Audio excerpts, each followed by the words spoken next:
Louvado seja o nome de nosso Senhor Jesus Cristo. Para sempre seja louvado. Queridos irmãos e irmãs, nós celebramos o mistério central da nossa fé. Não é apenas um costume religioso, mas um mistério central da nossa fé. Cristo ressuscita, Cristo salva-nos, dando o seu corpo na cruz por nós, e agora está ali ressuscitado na glória, mas uma glória que Ele nos convida a participar da sua vida. Estando na vida terrestre, como diz São Paulo, somos convidados a buscar a vida do céu, a vida do alto. Nós podemos então, a partir de Cristo ressuscitado, buscar coisas maiores daquelas que nós vemos. A ressurreição, irmãos e irmãs, é para aqueles que têm coragem, para aqueles que olham além daquilo que está na sua circunstância, que olham além das situações terrenas, porque se nós nos prendermos às situações terrenas, nós com certeza ficaremos sempre insatisfeitos, sempre mais incomodados e não preenchidos. Por isso São Paulo, dizendo dessa grande diferença, ou esse salto, melhor dizendo, um salto entre um abismo, entre as coisas terrestres e as coisas do céu. Nós dependemos das coisas terrestres, mas elas, se bem vividas, devem nos levar ao céu, ao alto. Não só ao alto que se diz após a vida, ou seja, após a morte física, mas aquilo que está no nosso presente, no nosso dia a dia. Como é rico o nosso dia, como é rico o nosso tempo, como é rico o nosso mês, como é rico a nossa semana, se nós temos propósitos que nascem do coração de Deus, que nascem do ressuscitado, que nascem de uma vida que passa pela cruz, como diz São Paulo. São Paulo não usa hoje a palavra cruz, mas ele fala: se morremos com Cristo, ressuscitaremos igualmente com Ele. Dizemos isso é a mesma coisa de pensarmos: nós renunciamos a algo, nós morremos por algo, nos entregamos por algo para que Deus nos transforme. Provavelmente, aqui na nossa Assembleia, há tantas formas que vocês fazem de morrer para o outro. O matrimônio é morrer para o outro. O nosso trabalho, quando tem uma vocação, é morrer um pouco para o outro, mas não só morrer por se desgastar, por se doar por si mesmo, mas se renovando e se transformando, morrendo e ressuscitando. Isto é, eu me dou e Deus me renova. Eu me entrego e Deus me transforma. Para que isso aconteça, é tão necessário esse movimento interior, que São Paulo fala da vida escondida em Cristo. Para mim, uma das frases mais belas que São Paulo falou é essa vida escondida em Cristo. Não que o Senhor se esconde de nós. A ressurreição não é que Deus se esconde de nós. Deus não é um fantasma. Jesus não é um fantasma que se aparta de nós e volta novamente nas suas aparições. Mas é aquele vivente, o Deus vivo. Jesus ressuscitado é o Deus vivo, que continua trabalhando e operando cada coração. O escondido é cada coração nosso. O escondido é para dizer: você e Jesus devem se relacionar, você e Jesus devem se conhecer, você e Jesus no seu escondido. A nossa dor é sempre a nossa dor, a nossa alegria é sempre a nossa alegria. Nós já sabemos muito sobre isso. A subjetividade, que não é subjetivismo, ou seja, não é acentuar só o nosso pessoal, mas o que é pessoal deve levar a um escondido que é Cristo.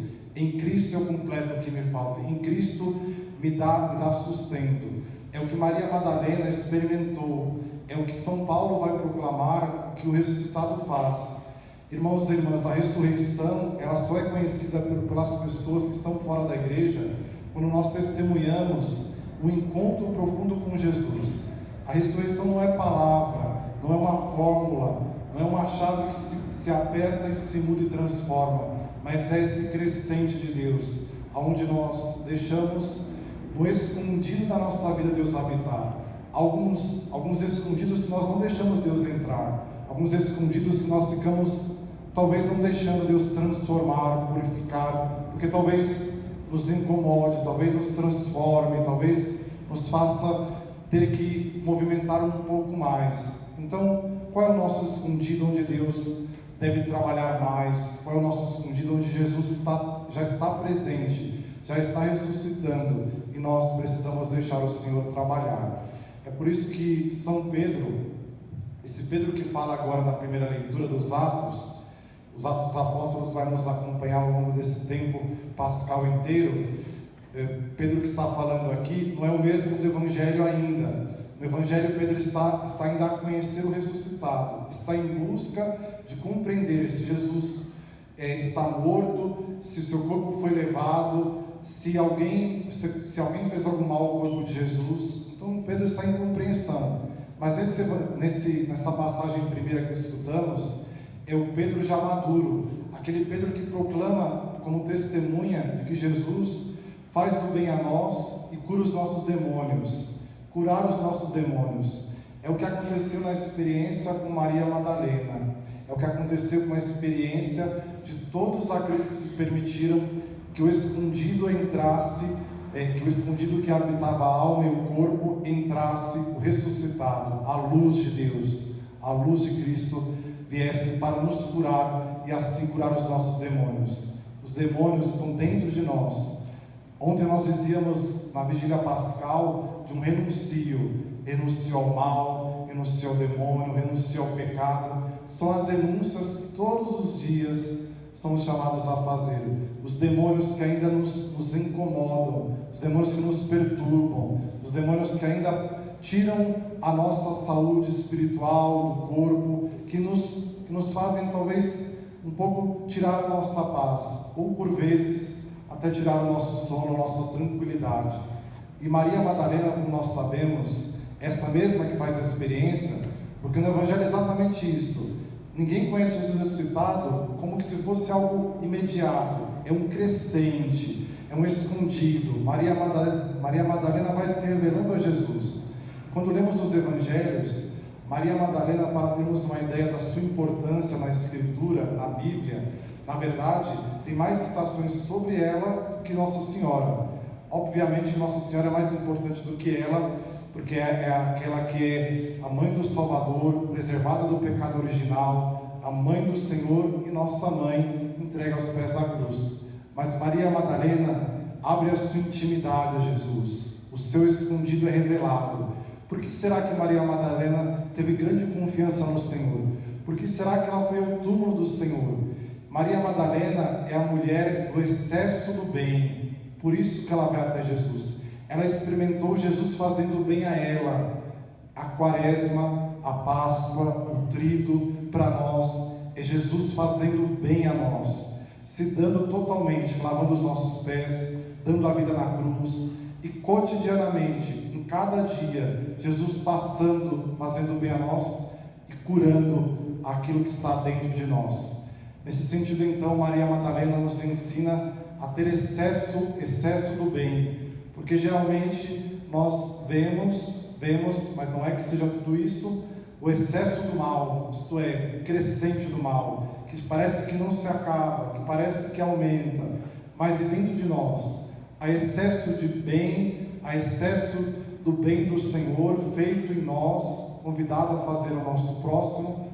Em segundo lugar, também Maria Madalena é a mulher do excesso do amor. O excesso do amor porque justamente ela vai ao túmulo. E pensemos no contexto. Maria Madalena, ela rompe alguns preconceitos da sua época. Primeiro porque à noite se dirige uma mulher a um túmulo e na tradição da época, uma mulher não se caminhava sozinha, ainda mais à noite. Mas ela é a mulher da superação. Mais uma vez, excesso de superação tem Maria Madalena. Excesso de bem, excesso de amor e excesso de superação. É o que está em cada um de nós na ressurreição. Excesso para superar tudo que habita a nossa alma, o nosso corpo. Maria Madalena então vai à procura do seu amado. É a resposta para os três excessos: excesso de bem, excesso de amor, excesso de superação, que nós precisamos disso. Precisamos de uma superação a cada dia. Mas para isso é necessário encontrar um amado. O amado com um A maiúsculo, que é o Senhor. Por isso Maria Madalena tem um movimento das emoções, da afetividade, que é o que talvez falta muitas vezes à nossa fé. As afetividades. A nossa fé tem emoção, ela não se prende às emoções, mas ela expressa amor, ela expressa aquilo que é o amado. Para Jesus, nós expressamos a nossa força, expressamos até o nosso desânimo, até o nosso descontentamento, porque é o nosso amado. É importante nós lembrarmos que o amado é aquele que já está presente. Nós procuramos amores. Maria Madalena, nos seus 7 demônios que ela havia antes de ser curada, era a sua procura de amores. E ela encontrou um amor, que é Jesus Cristo ressuscitado, que ela está ainda à espera. Na verdade, ela ainda não encontrou. Jesus vai aparecer a ela pessoalmente, mas ela está à procura. É a pergunta a cada um de nós: que amores nós procuramos no escondido do nosso coração? Que amores nós procuramos para que preencha cada vazio escondido da nossa vida? Pedro, depois, como nós vimos, Pedro é o líder. E aqui nos dá um grande ensinamento para quem exerce a liderança, porque Pedro corre para entender a situação. E Pedro tem um poder de síntese. Pedro demora para compreender mais do que os outros, porque ele precisa compreender e transmitir para os apóstolos e preservar a unidade.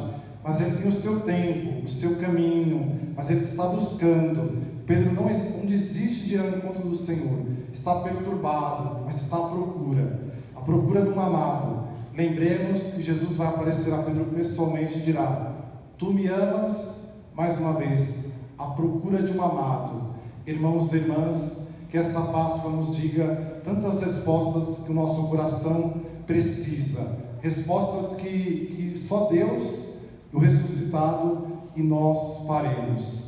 Maria Madalena está dentro de nós. Para isso, abramos os nossos demônios, abramos os nossos escondidos e deixemos que Cristo nos preencha de excesso de bem, excesso de amor, excesso de superação, porque nós precisamos disso que vem de Deus, do ressuscitado.